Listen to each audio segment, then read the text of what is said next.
নমস্কার। শ্রী মা সারদা দেবী, শ্রী রামকৃষ্ণদেব এবং স্বামীজি, পূজনীয় শ্যারপুকুর বাটি অধ্যক্ষ মহারাজ, আমার সামনে উপবিষ্ট গুরুজন, তাদের প্রণাম, আমার সমবয়সী তাদের শুভেচ্ছা এবং আমার সামনে যে ছোট ছোট ভাই বোনেরা আছো, তোমাদের অনন্ত ভালোবাসা। আমি আজকে যে বিষয় নিয়ে সংক্ষেপে মহারাজের সঙ্গে যখন কথা হয়েছে, আমি তখন ভেবেছি যে বিষয় নিয়ে বলবো মহাভারতের দ্রৌপদী চরিত্র এবং আজকের আমরা নারীরা, আমরা কতটা সেই দ্রৌপদীর সঙ্গে নিজেদেরকে সংযুক্ত করতে পারছি। আদৌ কি সেই মহাভারতের যুগে দ্রৌপদীর আজকে কোনো গ্রহণযোগ্যতা আছে? এই বিষয়গুলো নিয়ে যখন আমি ভাবছি, তখন আমার কতগুলি মনে হলো দ্রৌপদীর কতগুলি দক্ষতা, কতগুলি সুঅভ্যাস, যা আজও এই 21 শতকে আমরা যে নারী আমাদের মধ্যে আমরা খুঁজে পাই।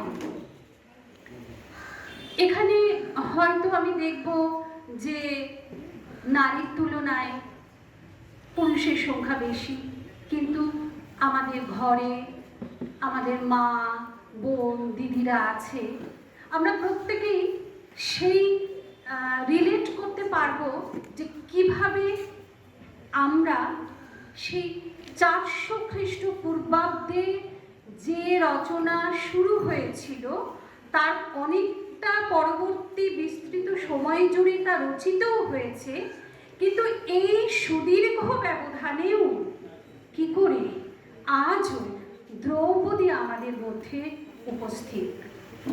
মহাভারত মহাগ্রন্থ, আমরা সেই প্রবাদ জানি যে জানি ভারতে তানি ভারতে, অর্থাৎ সমাজনীতি, রাজনীতি, অর্থনীতি, সমস্ত ধর্ম, ন্যায়, মানে কোন দিকটা নেই। মহাভারত আধুনিক গ্রন্থ, চিরন্তন আধুনিক গ্রন্থ। এই মহাভারতের একটা বিশাল অধ্যায় দ্রৌপদী। হয়তো আমি দ্রৌপদীর সবটা তুলে ধরতে পারবো না, সেই জন্যে আমার ভাবনায় যদি কোনো অসম্পূর্ণতা কারোর মনে হয়ে থাকে তো নিজ গুণে ক্ষমা করবেন। দ্রৌপদী একজন আধুনিক চরিত্র, নারী চরিত্র। আমরা জানি দ্রৌপদীর পরিচয় আমরা কি দেব? দ্রৌপদী ধ্রুপদ কন্যা, দ্রৌপদী যাজ্ঞসেনী, কৃষ্ণের সঙ্গে তার একটা বন্ধুত্ব আছে, পাণ্ডব বধূ, কৌরব কুলবধূ। কিন্তু এই পরিচয়গুলো স্বীকার করে নিয়েও দ্রৌপদী কখনোই তার নারী সত্তাকে, তার একটা স্বাতন্ত্র্যতা বজায় রেখেছে। দ্রৌপদী আধুনিক। আধুনিকতা তো সময় নিয়ে নয়, আধুনিকতা মর্জি নিয়ে। আধুনিকতা নজির সৃষ্টি করে, অনুসরণ করে না। আমরা যদি দ্রৌপদীর স্বয়ংবর সভায় চলে যাই, আমরা দেখব, আমি কতগুলো ঘটনা বেছেছি, আমরা দেখব যে দ্রৌপদী সরাসরি অস্বীকার করছে যে আমি সুতপুত্রকে বিবাহ করব না, এবং বড়মাল্য দিচ্ছে একজন ব্রাহ্মণবেশী যুবকের গলায়। ওই খ্রিস্টপূর্বাব্দ অত বছর আগে একজন নারী তার মত প্রকাশের যে স্বাধীনতা, এবং তাকে সমর্থন করছে তার বাড়ির লোকজন। আজকের দিনে আমরা দেখব, আমরা যদিও বৈদিক যুগ, মহাভারতের যুগ, পরবর্তী যুগে দেখব যে নারীর ভাবনা চিন্তাকে কিছুটা বেঁধে দেওয়া হয়েছিল।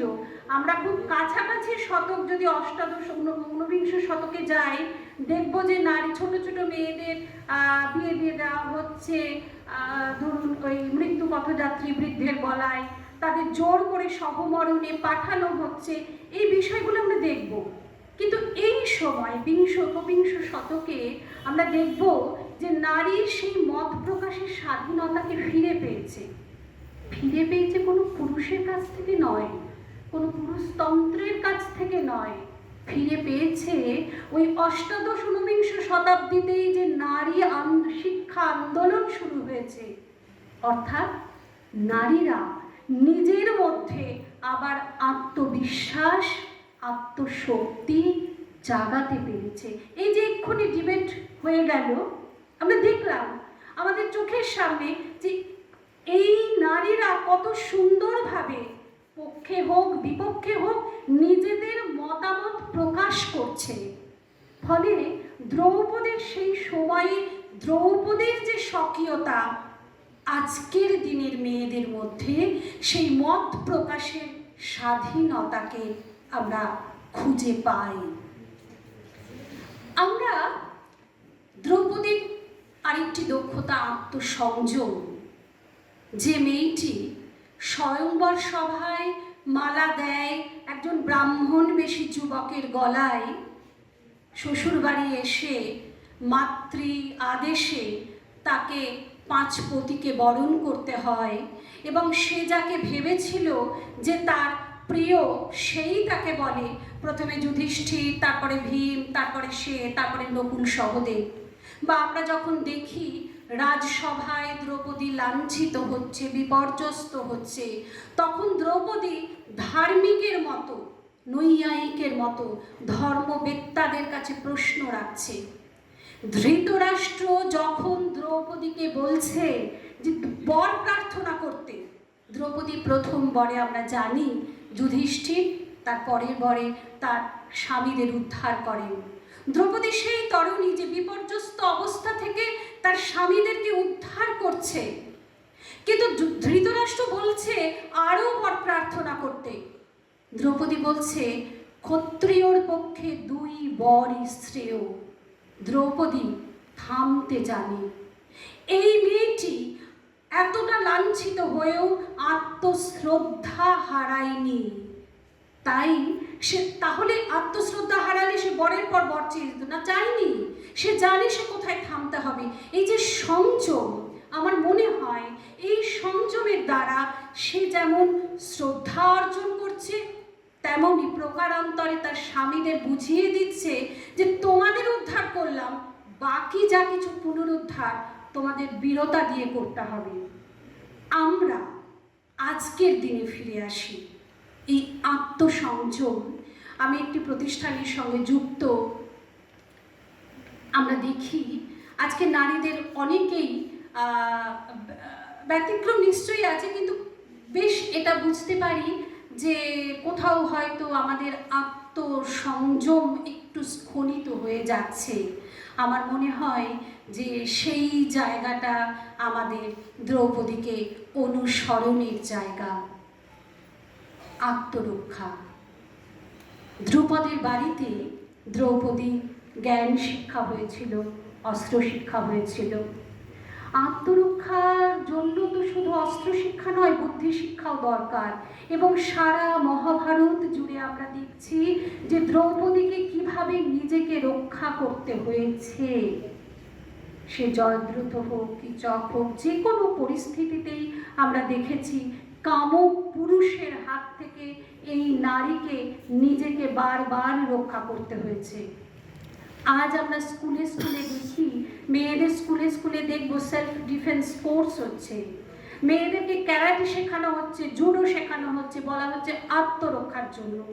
আত্মরক্ষা তো আমাদের প্রয়োজন, সে তো আমরা জানি, কিন্তু ওই কামুক পুরুষের হাত থেকে আত্মরক্ষার জন্য সেই দ্রৌপদীর লড়াই আজও মেয়েদের চালিয়ে যেতে হচ্ছে। তাই আমরা 21 শতকেও মেয়েরা প্রশ্ন রাখি সমাজের কাছে, হায় রে সমাজ, এর কি কোনো পরিবর্তন হবে না? দ্রৌপদীর জীবন চর্চায় ফিরে আসি।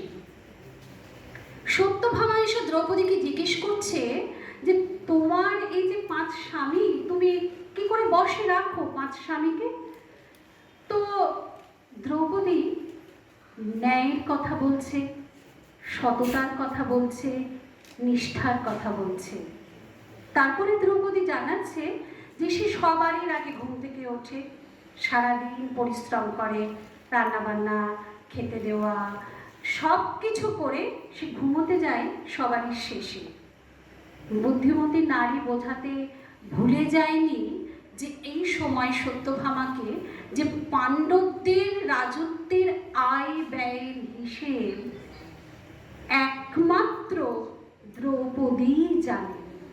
অর্থাৎ তিনি বুঝিয়ে দিয়েছেন পাণ্ডবদের পরিচালনকারী শক্তি তিনি, অর্থমন্ত্রী তিনি, গৃহমন্ত্রী তিনি।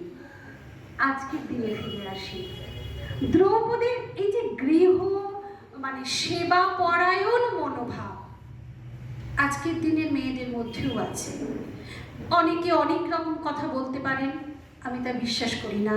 আমি বিশ্বাস করি আজও মেয়েদের মধ্যে এই সেবা পরায়ণ মনোভাব আছে। হ্যাঁ, তার ফর্ম বদলেছে। নিশ্চয়ই আমরা দ্রৌপদীর মতো করে গৃহসেবা করি এরকম বলবো না, নিশ্চয়ই তার ধরন বদলেছে।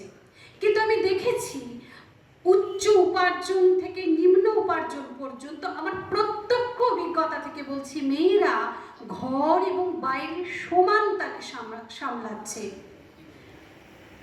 এমনকি এটাও দেখেছি যে সেই নারীর স্বামীর অন্য আকর্ষণ আছে, কিন্তু সে যখন অসুস্থ হচ্ছে সে ফিরে আসছে তার স্ত্রীর কাছে, এবং স্ত্রী সহধর্মিণীর দায়িত্ব পালন করে মানসিক আশ্রয় হয়ে উঠছে, আর্থিক আশ্রয় হয়ে উঠছে, সামাজিক আশ্রয় হয়ে উঠছে। এভাবে আমরা দ্রৌপদীকে আমাদের গৃহের মতো, এখনো তো আমাদের গৃহের কেন্দ্রস্থলে আমাদের মায়েরাই আছেন। আমি দ্রৌপদীর যে নেতৃত্ব দেওয়ার শক্তি, একদিন যুধিষ্ঠিরের সঙ্গে দ্রৌপদীর বাদানুবাদ হচ্ছে। দ্রৌপদী পরিষ্কার যুধিষ্ঠিরকে জানাচ্ছে যে তোমার দ্রুত ক্রীড়ার জন্যই পাণ্ডবদের এই অবস্থা, যুধিষ্ঠিরের তার এই অবস্থা, সুতরাং অবসাদগ্রস্ত হয়ে থেকে কিছু হবে না, ওঠো, কাজ করো। বোঝাচ্ছেন, বলছেন, অ্যাকিউজ করছেন যে ক্ষমা কত দূর করবো আমি, কখন ক্ষমা দুর্বলতা, কত দূর পর্যন্ত ক্ষমা করা যায়। যুধিষ্ঠির দ্রৌপদীকে সংযত হতে বলছেন, কিন্তু দ্রৌপদী পুনর্বার যুধিষ্ঠিরকে স্মরণ করান পুরুষকার, প্রাক্তন কর্ম এবং দৈবের মধ্যে তফাৎ। দ্রৌপদী যুধিষ্ঠিরকে স্মরণ করান নিজ কর্মের দ্বারা অর্জন করতে হবে, অবসাদগ্রস্ত হয়ে বসে থেকে কোনো লাভ নেই। দ্রৌপদীর এই যে নেতৃত্ব দেওয়ার ক্ষমতা, আমরা সারা মহাভারত জুড়ে দেখব দ্রৌপদীর কি অসাধারণ নেতৃত্ব দেওয়ার ক্ষমতা। কুরুক্ষেত্র যুদ্ধের এক প্রকার নেতৃত্ব দাত্রী তো দ্রৌপদী। এই যে নেতৃত্ব দেওয়ার ক্ষমতা আজকে আমরা মেয়েদের মধ্যে দেখি না, দেখি তো। প্রাতিষ্ঠানিকভাবে হোক, অপ্রাতিষ্ঠানিকভাবে হোক, মেয়েরা কিন্তু নেতৃত্ব দিচ্ছে। আমরা স্বাধীনতা আন্দোলনের দিকে তাকাই, দেখব কত নারী যুদ্ধক্ষেত্রে প্রাণ দিয়েছে, যুদ্ধক্ষেত্রে সামনে দাঁড়িয়েছে, ঘরের ভেতর নেতৃত্ব দিয়েছে। আমরা ভুলি কি করে? আমরা ভুলি কি করে আমাদের নেতৃত্ব দানকারী মা শঙ্খ জননীর কথা? ফলে এই যে নেতৃত্ব দাত্রী, নেতৃত্ব দানের তার যে ক্ষমতা, তার সঙ্গে আমি আজকের এই সময়ের মেয়েদের যুক্ত করতে পারি। আরেকটি বিষয় আমার মনে হয়েছে, সেটা হচ্ছে ক্ষমতায়ন। মহাভারতের যুগে নারীর ক্ষমতায়ন একটা বিশেষ ব্যাপার ছিল আমার মনে হয়েছে। দেখুন, শান্তনু যখন ব্রতভঙ্গ করলো, গঙ্গা তাকে ছেড়ে চলে গেল। শান্তনুর জীবনে সত্যবতী এলো।